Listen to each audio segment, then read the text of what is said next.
Broadway ਤੁਹਾਡੇ विदेश जाਣ ਦੇ ਸੁਪਨਿਆਂ ਨੂੰ ਦੇਵੇਗਾ हकीकत ਦੀ उड़ान। नमस्कार दोस्तों, मैं अमरजीत ब्रॉडवे इमिग्रेशन सर्विसेज से लगातार कोशिश इस चैनल के जरिए कनाडा स्टडी वीज़ा को लेके हर लेटेस्ट इंपॉर्टेंट अपडेट आपसे शेयर करते रहें।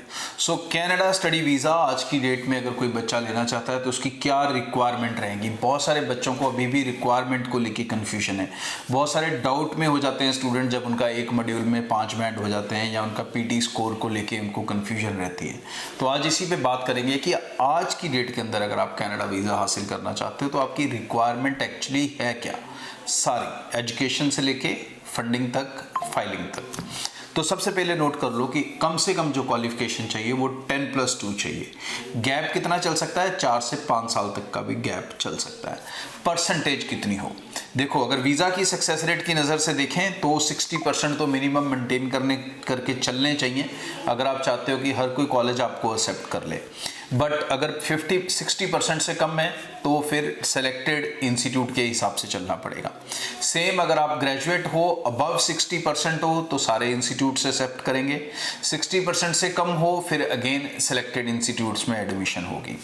अब इसके बाद सेकंड रिक्वायरमेंट आ जाती है आइल्स, पीटी, इसके स्कोर की। तो 3 एग्जाम आज की डेट में एसटीएस में एक्सेप्टेड है, आइल्स, पीटी एंड टॉइफल। तो आइल्स का जो स्कोर चाहिए, एम्बेसी को जो चाहिए दोस्तों वो 6 ओवरऑल चाहिए। ईच में आपका क्या स्कोर है उनको बिल्कुल फर्क नहीं करता और ना ही ये आपके वीज़ा के ऊपर कोई इम्पैक्ट डालता है। लेकिन कॉलेज में जब एडमिशन की बात आती है तब ईच का स्कोर मैटर करता है। बहुत सारे कॉलेजेस अभी भी 6 ईच पे ही लगे हुए हैं। कुछ कॉलेजेस ने 6 ओवरऑल 1 मॉड्यूल 5.5 लेना शुरू कर दिया है। कुछ कॉलेजेस ने 6 ओवरऑल 5.5 2 में लेना शुरू कर दिया है। फिर प्राइवेट कॉलेज आ जाते हैं जहां पर आप 3 में भी जा सकते हो, 1 मॉड्यूल में 5 के साथ भी जा सकते हो, मतलब ऑप्शंस हैं। और जो ग्रेजुएट स्टूडेंट्स हैं उनको ज़्यादातर इंस्टीट्यूट जो स्कोर मांगते हैं वो 6.5 ओवरऑल विद 6 ईच मांगते हैं। अब इसमें भी कुछ इंस्टीट्यूट्स हैं जो उनको 1 मॉड्यूल 5.5 2 मॉड्यूल 5.5 पे एडमिशन पीजी डिप्लोमा में दे देते हैं। अब बात आती है कैसे कॉलेजेस, कैसे इंस्टीट्यूट्स लेने चाहिए। तो कॉलेज इंस्टीट्यूट्स की अगर बात करें तो आज का जो सिनारियो मैं वो बताऊं अगर, तो उसके हिसाब से ये फ़र्क ही नहीं पड़ रहा कि आप प्राइवेट कॉलेज में जा रहे हो, गवर्नमेंट कॉलेज में जा रहे हो, यूनिवर्सिटी में जा रहे हो।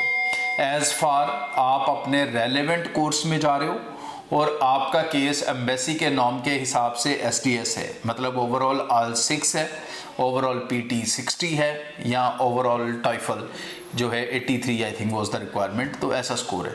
तो इसके हिसाब से अगर आपकी स्कोरिंग पूरी है तो आपका वीज़ा नहीं रुक रहा है। ये चीज़ें आप ध्यान रखें।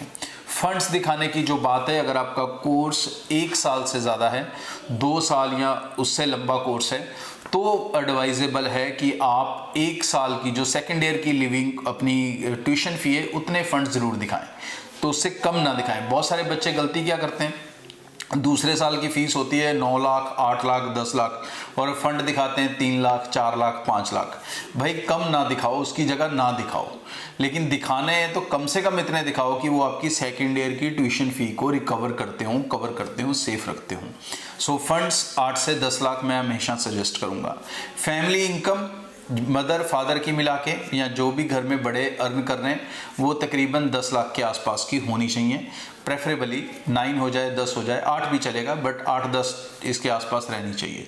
ये बेसिक रिक्वायरमेंट है। ईच स्कोर आपके वीज़ा को अफेक्ट नहीं कर रहा और इस समय जो पीरियड चल रहा है ये एक शानदार समय चल रहा है जिसके अंदर वीज़ा सक्सेस रेट सबसे ज़्यादा हाई चल रहा है, चाहे वो टूरिस्ट वीज़ा की कैटेगरी है चाहे स्टडी वीज़ा की कैटेगरी है। Result is like 99% almost. Private government college भी जैसे मैंने कहा कि ये मैटर नहीं कर रहे हैं आपके वीज़ा डिसीजन मेकिंग में। So do not delay your application, अपनी एप्लीकेशंस को जल्दी से जल्दी लॉन्च करें। ब्रॉडवे के साथ अगर आप अपना केस चलाते हैं तो आपको सारे पैसे देने हैं वीज़ा लगने के बाद। Thank you. ब्रॉडवे ਤੁਹਾਡੇ विदेश जाਣ ਦੇ ਸੁਪਨਿਆਂ ਨੂੰ ਦੇਵੇਗਾ हकीकत ਦੀ उड़ान।